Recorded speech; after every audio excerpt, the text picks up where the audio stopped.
I'm Lucy Barrett and I'm a style coach. For more than 26 years, I've been helping people to feel confident in themselves, in their lives, through the way they dress and take care of themselves. As a style coach, I use a special blend of styling and coaching when I'm working with people. On the styling side, we're working with their appearance and their clothes.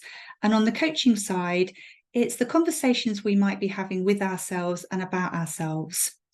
I believe that the inside and the outside are intrinsically linked, and what we do on the outside has an impact on the inside. It has an impact on our confidence, our self-esteem, and the energy we bring to our lives. It's easy to lose ourselves when we have the responsibility of caring for others, and I help people to explore and evolve their sense of self and use their clothing as a starting point. I believe that clothing is one of those silent confidence boosters that we can all use. And what I would love is for everyone to have a wardrobe of clothes that not only provide what they need, but also gives them confidence and self-expression. There are many demands on our time and our energy, and particularly when we are caring for others. It's so easy to put the needs of others before our own and to lose ourselves in the process. And it's important, and yet it can seem impossible to carve out that time to take care of ourselves. But I feel it's really vital that we take care of our own well-being and give ourselves a sense of grace and a sense of self and self-expression in our lives, even though we are pouring a lot of our time and energy into other people. Looking after ourselves really does put us in a better place to look after others. And when you fly, they always tell you to put your own oxygen mask on first, if in the event that you needed to do that. And we obviously hope we never do need to do that. But we know that that makes sense, and we know that that is the thing to do, but that doesn't mean we always do it. It's so easy to put others first. As caregivers, I'm sure you are really conscious of maintaining the dignity and the self-care of the people that you're caring for. And I think it's really important that you keep your own sense of dignity and self-care as well. And one of the ways to do that is through using your clothes and the way that you dress. And at the end of the day, getting dressed is not something we can avoid. We have to do it. So I think it's best to use it as a way of giving us confidence and self-expression and a form of self-care. And we can do this in really simple ways.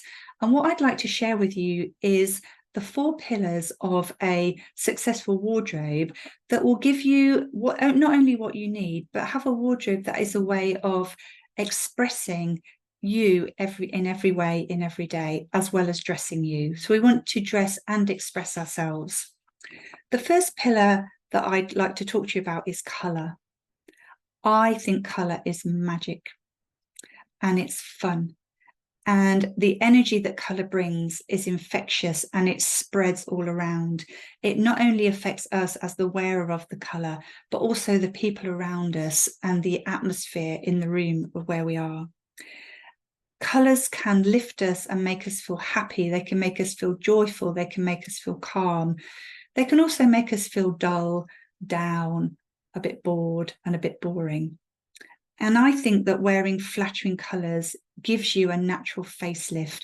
It makes you look and feel healthier, more energetic, more confident. And then that spills out into the people around us as well. So obviously, when we're looking at wearing colour, we also want them to be practical for our life and the things that we're doing. And for many of you may think, well, if I wear dark colours, that's far more practical for me. But that doesn't mean you have to wear dark neutral colours. It could be dark colourful colours like blues, greens, reds, pinks, purples, oranges, terracottas. All of these colours have dark versions that give us the same practicality as neutrals, but just lift us and give us a little bit more colour. Prints are another good way of wearing colour in a practical way, because they are a mixture of colours. They're a little bit more forgiving if we get something on them, rather than if you've got, like a light colour top, you get something on that, it's really obvious. If you've got a print, it's kind of hidden within the print. And sometimes we have to meet people that can be a little bit daunting. And if we wear colours as a confidence tool, not only does it make us feel better and feel more confident, but it affects our posture and our body language and how we interact with other people. So I really love working with people on colour and helping them to find the colours that work for them, make them feel comfortable, colourful, energetic, and also work for their life. And I really want everyone to enjoy the colours that they wear and the radiant magic that they bring. I really love colour, and that is the first pillar of a wardrobe that I would work with people on. The second pillar is style. And this is looking at how you dress your body and the styles that you wear in your clothing. We can't avoid that we will be with our bodies forever. We will be together. It is a relationship that will never end. And I encourage you to get to know your body, to accept it, to love it, to nurture it, and take care of it. We all have a perfectly imperfect body. By getting to know your body shape and dressing it in its most flattering way, you'll get to know the styles, the fit, the textures, the fabrics, the necklines, the prints, all of these things that will flatter your body and flatter it exactly as it is now. And one way to start doing this is to go shopping. But I don't mean to go shopping in the shops. I mean to go shopping in your own wardrobe. Use your wardrobe as your learning place, because in here you have things that you love, things that you wear all the time, things that you don't love and you don't wear. So have a look. The things that you love to wear all the time, what has you wear them all the time? What is it about that item that you love so much? The things that you never wear, why do you never go to put that on? What is it about it that has you not wear it? And the things that you do wear but you don't feel good in, again, what's happening there? What has you not feel good in that item? The more we can get to know ourselves and the more we can get to know what works on our body, the more success we will have in dressing and putting things together. Now, we all want to be comfortable in our clothing and we all want to feel comfortable and ourselves, and we can go about our day without our clothes being a distraction. But I don't think you have to compromise on colour and style to be comfortable. You can now buy really amazing sportswear and leisure wear that not only gives you the comfort that you're looking for and the practicality, but also comes in great colours and great styles that are really flattering. And just because you need to be comfortable doesn't mean you have to wear things that are shapeless and unflattering. You can definitely dress your body in a flattering way and be comfortable at the same time. It's very easy to get into that rut of I'll just throw that thing on, but it doesn't make you feel good. So I think now we can have comfort and style. And of course, our clothes need to be practical as well for our lives. So, for instance, when one of the things that we would look at in how to dress a body would be the fabrics that you wear and the fabrics that you use. And I think you will be looking for fabrics that can be machine washable, and maybe they're not don't need ironing, or they don't need much ironing because you don't have the time or the energy perhaps to put that into ironing your clothes, or maybe you do. I personally really quite enjoy ironing, so that is something that I don't mind doing, but I know that isn't for everybody. And it's looking at things like the accessories that you wear, the glasses, the jewelry, the bags you use, the necklaces, all of those things, scarves. What kind of accessories work for your body and your colouring? And there's a practical element to accessories. So when I had very young children, when I was with them, I didn't wear dangly earrings and necklaces because they pull on them, and I didn't want that, and I didn't want them to hurt themselves, and I didn't want them to hurt me either. So I would save wearing my jewelry and my accessories when I went out or when I went to work. But it's quite easy to get out of the habit of wearing these things, and I meet many people who have lots of scarves and lots of jewelry, but they just don't wear it, and that's partly because they've got out of the habit of doing it. So I really would love everyone to use their clothes to work for them, whether you're at home on your own or you're out and about with other people, and do it for yourself. That needs to be the only reason that you do it, just for you. And when everything you own works, the only things you have to choose from are things that work. So I consider colour and style to be the styling tools, if you like. These are the tools that we then go on to use to create outfits, create our shopping list, and that kind of thing. But we also need to have you in your wardrobe. And then the next two pillars that I'd like to discuss with you are a way of making sure that you are also in your wardrobe, because you can have a wardrobe of fantastic colors and styles, but still not feel that you're represented there. So it's really important. And the third pillar that I'd like to discuss with you is lifestyle. It's so vital that your lifestyle is in your wardrobe. It's very common for people to say they wear about 20% of their clothes 80% of the time. And I meet people all the time who say, I have all of these clothes, but when I look inside my cupboards, I just can't see that I have anything to wear. And that is really frustrating and a bit demoralizing, to have all of these things that you just don't feel that you have anything to wear. And often that is because the clothes that you have are not what you need for your current lifestyle.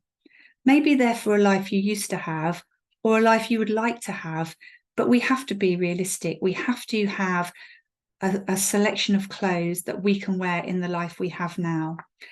And we are all unique, and your lifestyle is unique. We're not all the same. Not all caregiving is the same. You might be caring for children. You might be caring for a spouse. You might be caring for parents. Many different options of that caring role.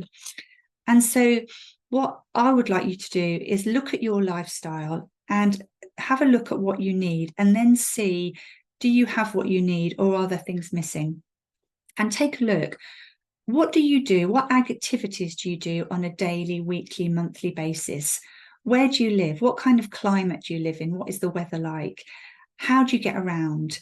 And when you've had a sense of that, how do you want to dress doing those things?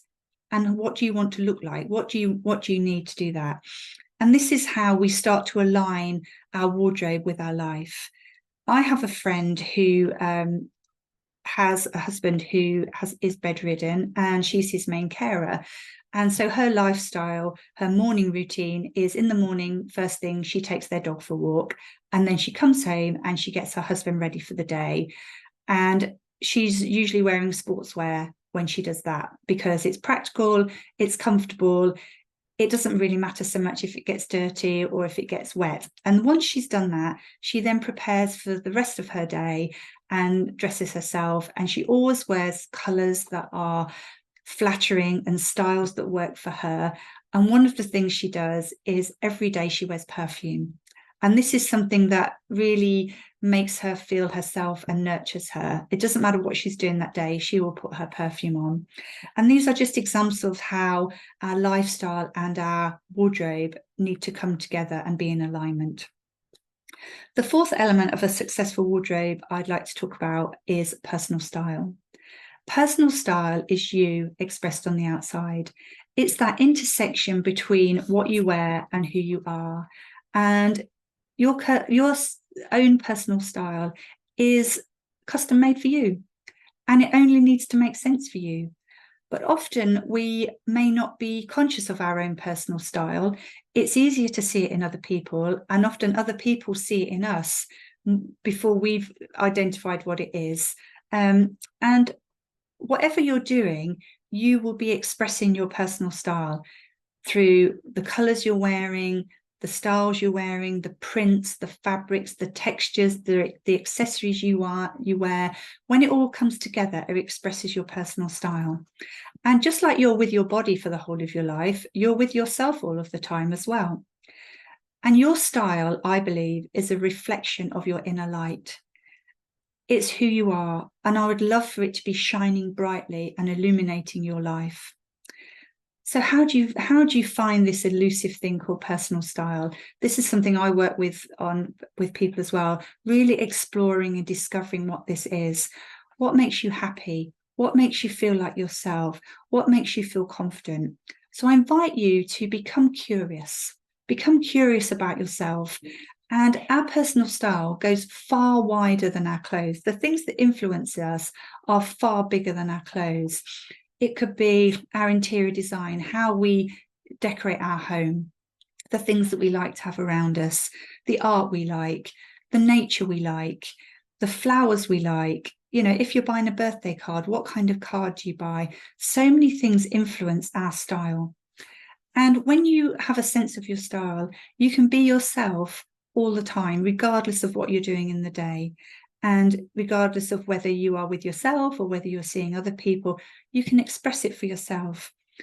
And I find a lot, and this is something that I do myself, if we're not careful, we can have a tendency to save things for best.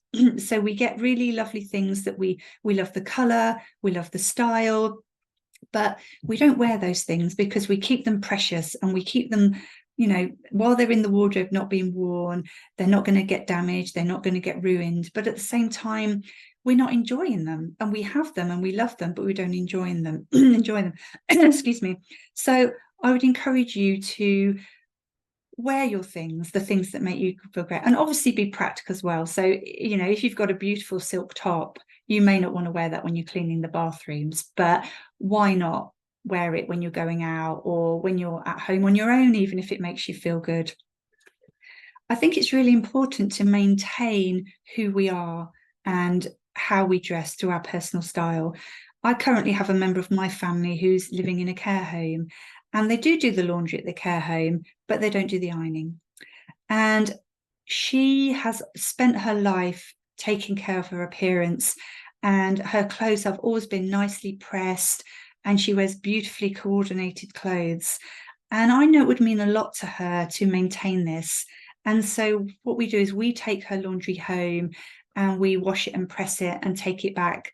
And she may not notice that we're doing that, and she may not notice that her clothes are crumpled or neatly pressed, but it maintains who she is. And for us, it maintains her dignity, and it keeps her as she is. But also for us, going to see her, seeing her how she always has been, very nicely turned out and neatly pressed and coordinated, makes us feel like we're visiting her as well.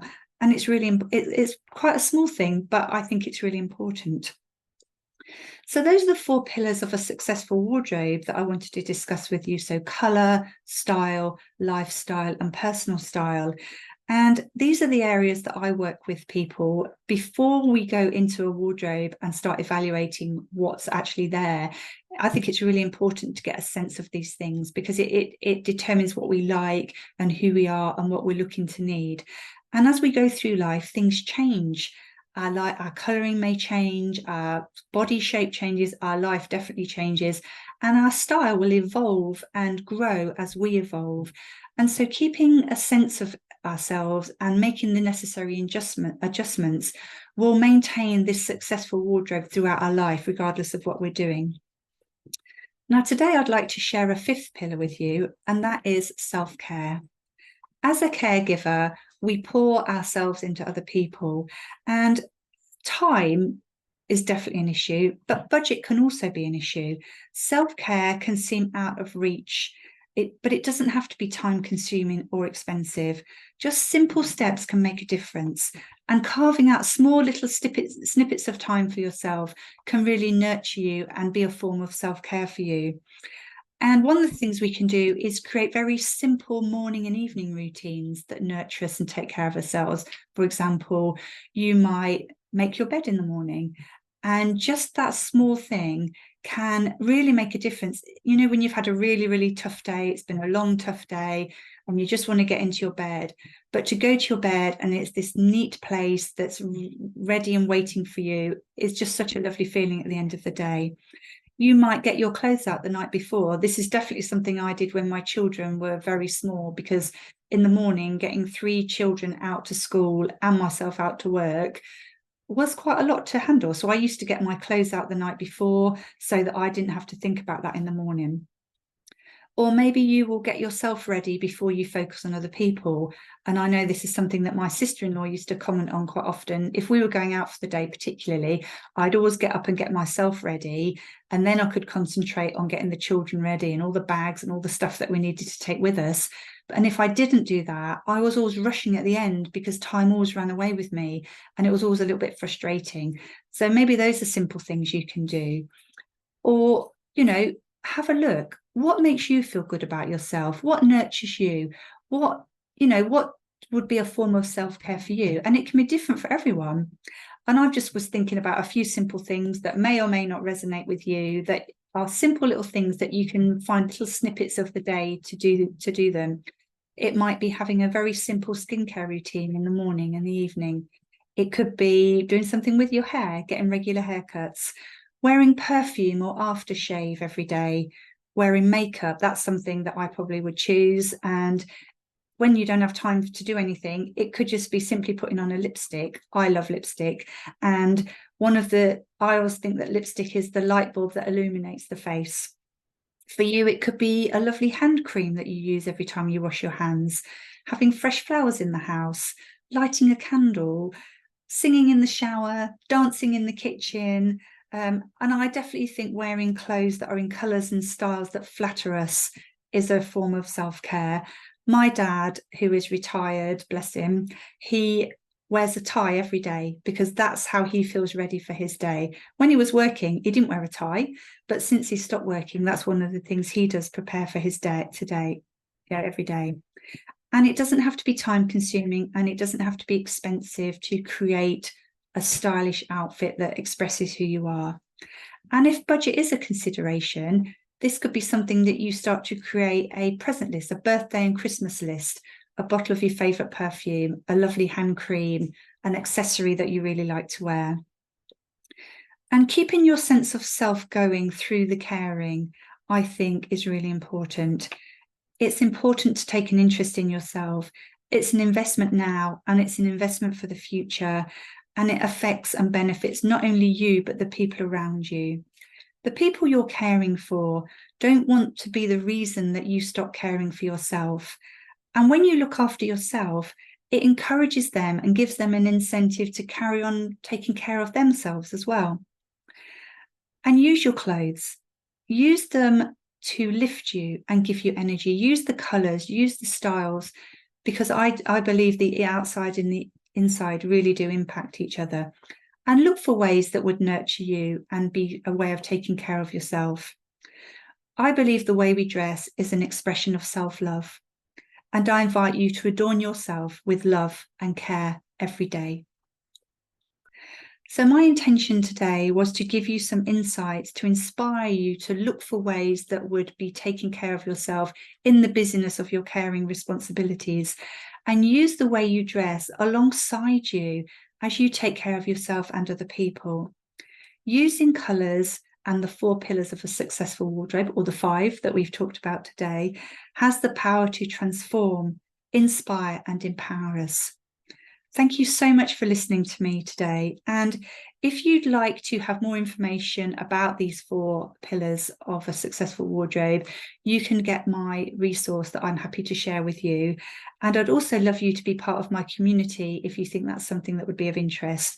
I create a monthly newsletter that provides insights, inspiration, technical information, and I share my own journey of my own styling. And I would love it if you would join my community, and you're more than welcome to do that. Thank you so much for listening to me today, and I hope you got something that resonated with you and that you can use. Thank you.